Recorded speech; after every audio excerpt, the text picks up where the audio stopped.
Hello and welcome back. This is part 2 of tomato preserving this season.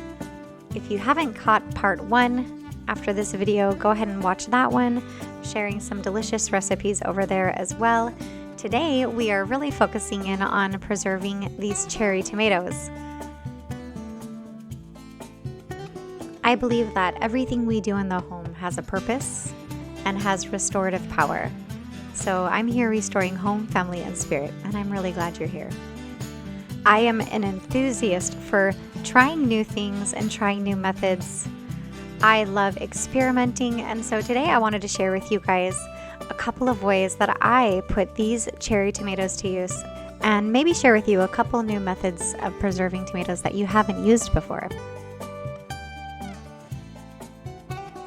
To take a break from the canning scene, I decided to make sun-dried tomatoes. Most of the bulk work for making sun-dried tomatoes is in slicing the tomatoes in half. I thought I was going to be slicing forever. This was a labor of love, a simple labor, but a labor of love. I tried putting them on the cookie sheet in a couple different ways, but laying your tomatoes face up on the cookie sheet seems to be the best method for dehydrating. So give the tomatoes a light drizzle of olive oil, not too much, and a sprinkle of sea salt. I also added a little bit of dried basil for flavor.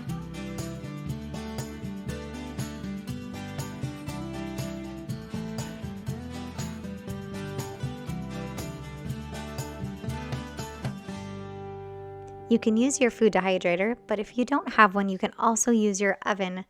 Today I'm going to be using my oven and putting it on the keep warm setting.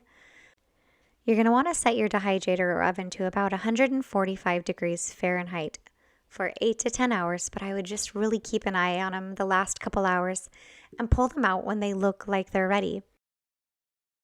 When the tomatoes are ready, they'll have a nice, rich, dark red color to them. They'll still be flexible, but when you squeeze them, there won't be any juices pouring out of them.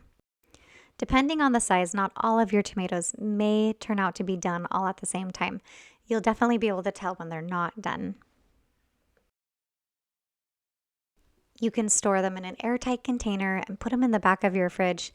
They'll last in there for about a month. Or you can also store them in your freezer and pull them out throughout the year.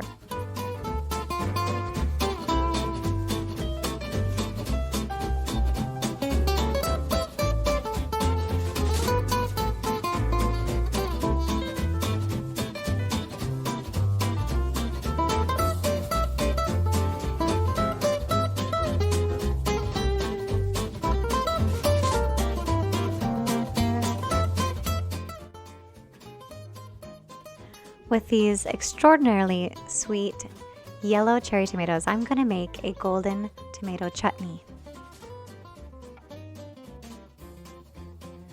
These yellow tomatoes were one of my favorites of the season. They were even sweeter than the red tomatoes, and so I decided they would be perfect for a chutney.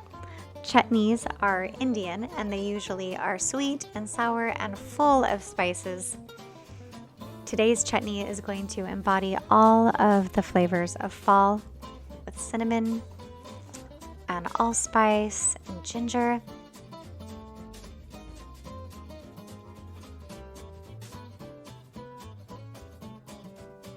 So we have plenty of sweetness brought by our tomatoes and apples and raisins. We've got some brown sugar in here as well.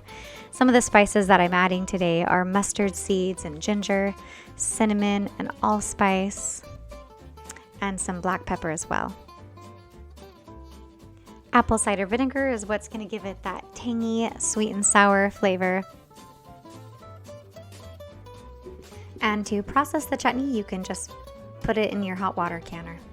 It's as easy as that. If you've never eaten chutney before, I think it's a great addition to have in your food storage or larder.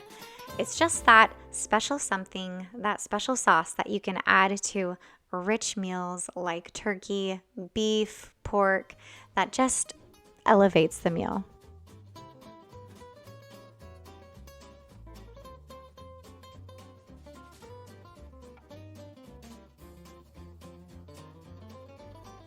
I've combined all my tomato recipes of this year in a free ebook just for you.